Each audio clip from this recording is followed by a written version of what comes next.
Hi Water Signs, Cancer, Pisces, and Scorpio. Welcome po sa ating channel. At ito ay inyong daily Gabay Tarot reading for January 5, 2024. Please be reminded that this is general reading po, so maaari kayo makarelate o hindi. Just take what resonates, gamitin ang reading na ito bilang gabay lamang. Balik po kayo dito bukas para sa ating daily Gabay Tarot reading. Sensya na po sa ingay. Please like, subscribe, and click bell button for notification para po updated po kayo sa daily tarot reading natin. Para po sa gustong magpa-reading, maaari nyo po makuha ang link na sa description box po ito. Message nyo lang po ako sa messenger. Maraming salamat po.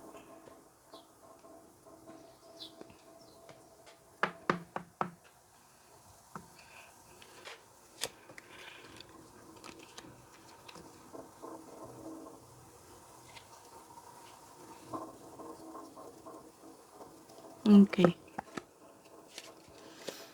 Spirits guys, ano po ang ganap sa araw na ito ngayong January 5, 2024 para po kay Cancer, Pisces, and Scorpio? Okay, so this is naka-receive kayo ng wisdom. Naka-receive kayo ng wisdom message galing sa malapit mong kaibigan.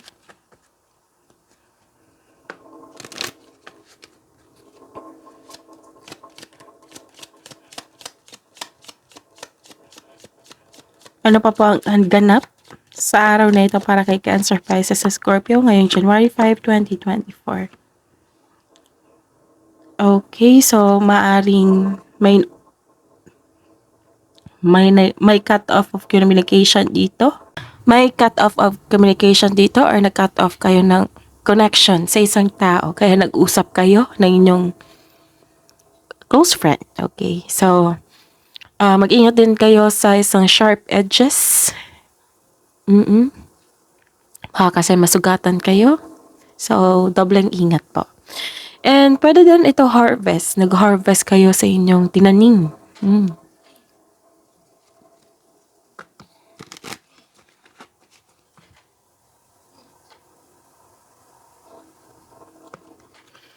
Ano po ang ganap sa araw na ito para kay Cancer, Pisces, sa Scorpio ngayong January 5, 2024? Wow. This is this is love, emotions, romance. Maaring may nag-cut off ng communication dito. Tapos nag-usap kayo ng sa isang malapit na kaibigan. Kaya nag-receive kayo ng wisdom message. Pwede din nagkaroon ng pagkaayos kasi may romance, emotion, love, and affection na nangyari.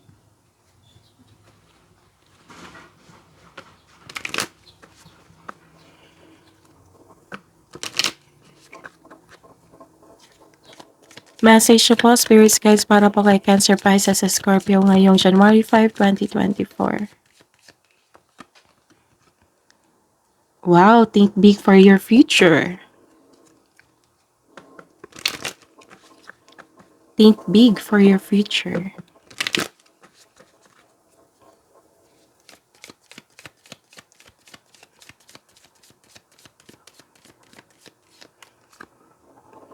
Wow, this is healing. Oops. This is Archangel Raphael, provider of healing for mind, body, and spirit.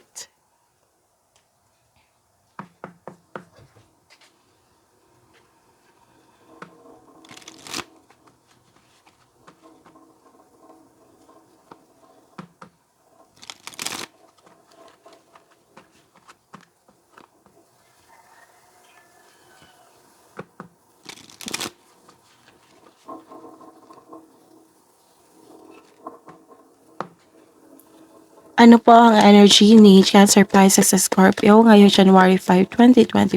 Spirits guide. Clarification of this card po.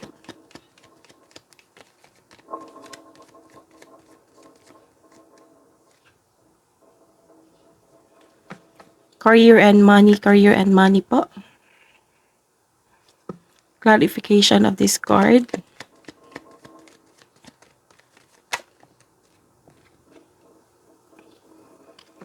Love and romance, self-love, partnership and romance. Clarification of this card po.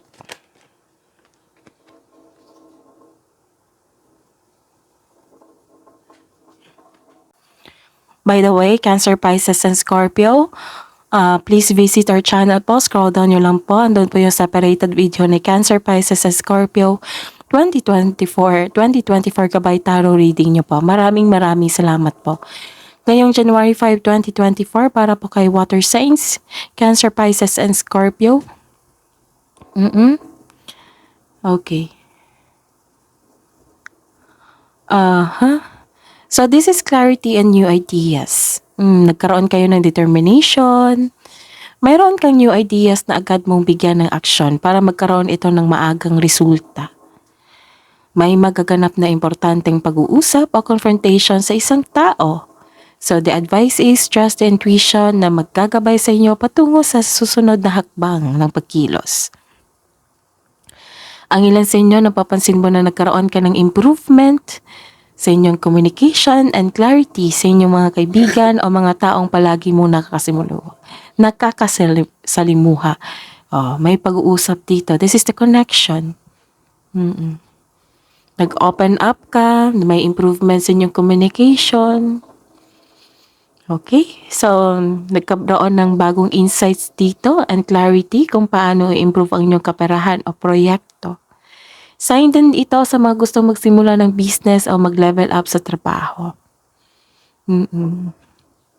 So, this is clarity and new ideas. Ginawan nyo na lang aksyon. And, nakatanggap kayo ng criticism. So, may nakita akong strong personality dito. Tao na maldito, maaring kabit, maari suplado-suplada. Ayun. Some of you guarded na, ayaw nyo nang masaktan. Wala na kayong pakialam sa surroundings nyo. Basta, you are protecting your inner peace. Okay? Naging defensive po kayo. And sa buhay, karera at sa kaperahan, nagkaroon ng blockages dito dahil sa hindi nakinig sa inyong intuition. So, connect to your intuition. Sabi po ng card. Connect to your intuition. The advice is this is the time to reconnect to yourself. Listen to your intuition and redirect your energy. Trust that if the door isn't opening, that there may be a better door elsewhere. So, this is the clarification of your card here. This disconnection, disconnection, and disconnection. And, ayun. Sabi po ng card na kailangan magkaroon ng pasensya o mahabang pasensya kasi makaranas kayo ng delay or obstacle sa inyong goal sa buhay. Okay? So, huwag niyong hayaan na mag-put ng blockages dahil sa mga pangyayaring ito. So, this is the 1, 2, 3. 3 clarification na magkaroon talaga ng disconnection sa inyong energy, sa intuition, or kasamahan sa trabaho, boss. So, kailangan nyo daw maging mapagpasensya. Pero, may nakita naman ako dito na kaya mong baguhin ang sitwasyon mo ngayon na magiging okay ang lahat. So, kailangan talaga na maging mapasensya at listen to your heart to get back on your track.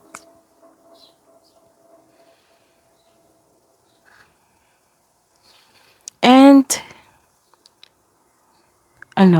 para sa mga single, may parating na bagong tao na stable na sa buhay.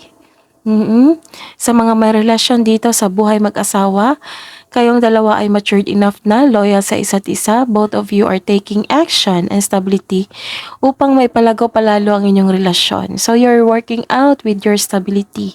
You're taking an action para magkaroon kayo ng stability sa inyong relasyon. So, warning lang po kasi sa sobrang kasi okay naman kayo dito. Ingatan nyo lang po kasi baka magkaroon ng egos clashing. Okay? Nakikita ko naman dito na wino-workout nyo ang inyong relasyon na magkaroon ng stability. So, spend time with people who inspires you and motivate you. May sinasabi rin dito na makakatagpo ka ng kapareha para sa mga single dyan. Makatagpo ka ng kapareha through friends connection. Para sa mga may relasyon, sa buhay mag-asawa, this card tells you na mas mag-grow pa ang inyong relasyon. May plano kayo mag-travel dito o mag-decorate kayo sa inyong bahay.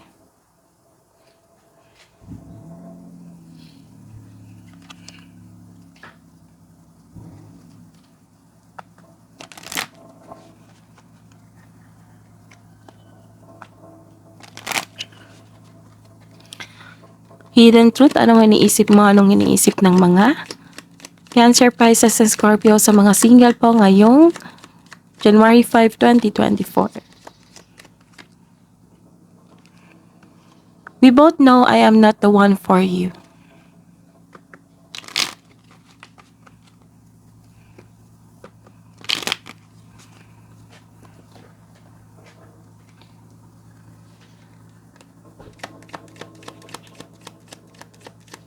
Hidden truth po, anong iniisip mo, anong iniisip ng mga Cancer, Pisces, sa Scorpio sa buhay mag-asawa sa mga may relasyon. Sometimes I stay awake thinking about you.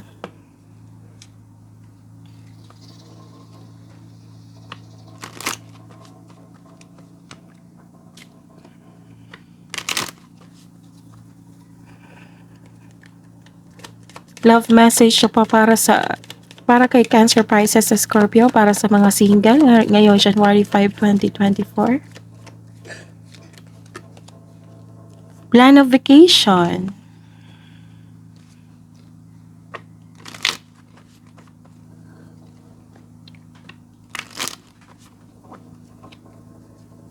Love message siya po para sa mga Cancer, Pisces, sa Scorpio ngayong January 5, 2024.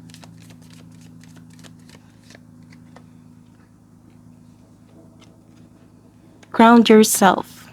Kailangan talaga ng connection dito sa inyong sarili at sa inyong intuition.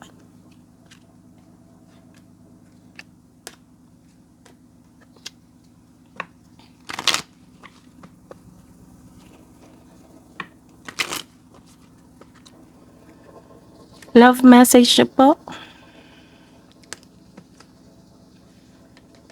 Love message siya po sa buhay mag-asawa at sa mga may relasyon ng Cancer, Pisces, and Scorpio ngayong January 5, 2024. Commitment. Commitment is an important factor to achieve a successful relationship.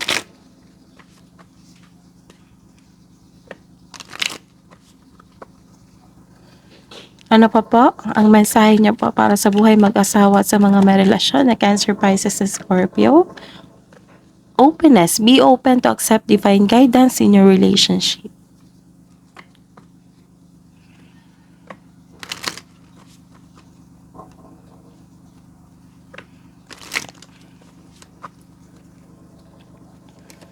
Love message siya po para kay Cancer, Pisces, and Scorpio ngayong January 5, 2024. So, your channel for divine healing.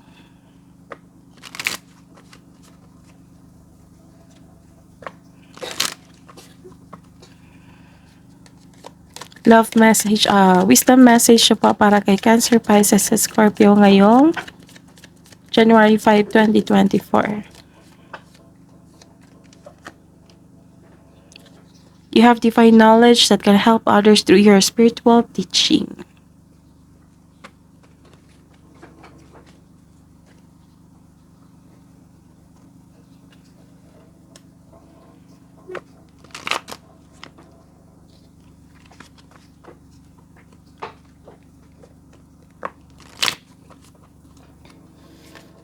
Kabuang advice niyo po para kay Cancer, Pisces, and Scorpio ngayong January 5, 2024.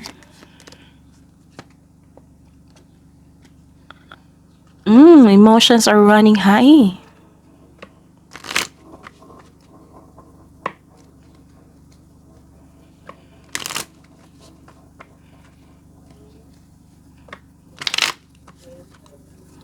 Kabuang advice niyo po para kay Cancer, Pisces, and Scorpio ngayong January 5, 2024. It's time to release negativity. Okay, so recap tayo. Nag-open up kayo sa inyong malapit na kaibigan, sa inyong trusted friend, genuine friend na handang makinig sa inyo, na hindi po judger, ay nakatanggap kayo ng wisdom message sa kanya. Tapos, may concern kayo sa cut-off o nagkaroon ng cut-off of connection dito sa isang tao. Tapos, mag-ingat din kayo sa mga sharp edges, baka masugatan po kayo. May concern kayo sa love life nyo, baka nagtakal kayo, nag-usap kayo regarding sa inyong love life, sa inyong emotions. Tapos, ang sabi po ng cards dito na think big for your future, take an action for your future. Tapos, may parating na blessings na dala-dala po ni Archangel Raphael because he is a provider of healing for mind, body, and spirit. Okay, so, ayun. Ano pa yung mensahe? Recap natin. Nagkaroon ka ng clarity, new ideas, ginawa mo ng aksyon, nagkaroon ka ng determination, marami kayong new ideas na agad mong binigyan ng aksyon para magkaroon ng maagang resulta. May magaganap na importanteng pag-uusap o confrontation sa isang tao. Kaya pala nag-uusap kayo dito. So, the advice is trust intuition na magagabay sa iyo patungo sa mga susunod na hakbang ng pagkilos. Ang ilan sa inyo, napapansin mo na nagkaroon ng improvement sa inyong communication. Dati-rate, ayaw mo makipag-communicate, ayaw mo makipag-usap sa ibang tao. Ngayon, you are easily opening your emotion, your thoughts to someone na isang genuine. Oo. Tapos, ayun, nagkaroon ng bagong insights and clarity kung paano i-improve ang inyong kaperahan o proyekto. Sign din ito sa mga gustong magsimula ng business o mag-level up sa trabaho. Okay? And, guarded na kayo dito eh. Wala na kayong pakialam sa ibang tao. Guarded na kayo. Ayun yung masaktan ulit. So, guarded na, tapos you're protecting your inner peace, wala kayong pakialam sa mga nangyari na hindi nyo kaano-ano. Basta po, patuloy lang po kayo sa inyong gawain. Tapos, wala kayong pakialam sa mga naninira sa inyo. Tapos, some of you naging defensive, pero most of you, wala ka lang kayong pakialam sa mga naninira sa inyo. Tapos, kailangan yung magkaroon ng lack of confidence kasi may nakita kong success dito and opportunities na darating. If you have your lack of confidence, darating ito. Darating itong success na ito. Okay? So, increase confidence. Kailangan mo yan. And, ayun nga, may disconnection dito sa kasamahan mo sa karera. Pero may may chances ka na pwede mo tong baguhin, magawa ng paraan para maging okay ito. Okay? Para magkaroon ng pagkakaisa. So, connect to your intuition, to yourself, to your energy. Makakatulong yan. Kasi you are busy dito eh. Tapos, some of you, sa mga single dyan, sobrang saya nyo kasi may nakakilala kayo na stable na sa buhay, o na maliligaw. Maaring nasa harap nyo na ito eh. Or parating pa. Na stable po siya sa buhay. Tapos sa mga marelasyon, sa buhay mag-asawa, matured enough na kayo, loyal sa isa't isa, both of you are taking an action, and stability upang may palago palalo ang inyong relasyon. Okay, so you're working out.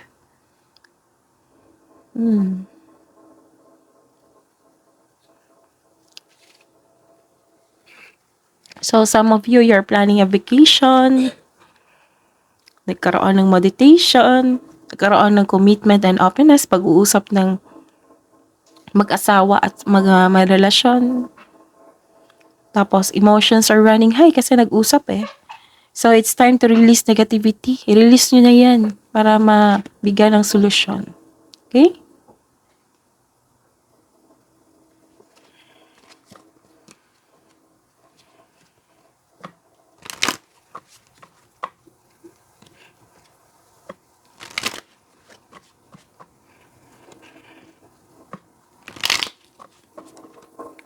Spirits guys, angels, archangels, guardian angels.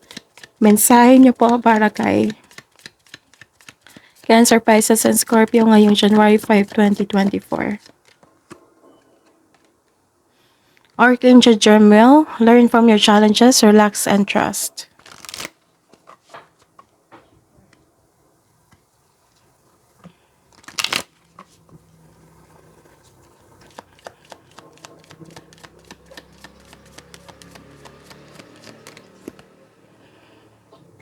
Archangel Sandalphon, tune into your divine potential. Bring the world into harmony. That is your reading, Cancer, Pisces, and Scorpio. Pasensya na po sa boses ko ngayon kasi may ubo ako. Tapos, ayun. So, please like, subscribe, and click bell button for notification para updated pa kayo sa daily tarot reading natin. Maraming salamat po.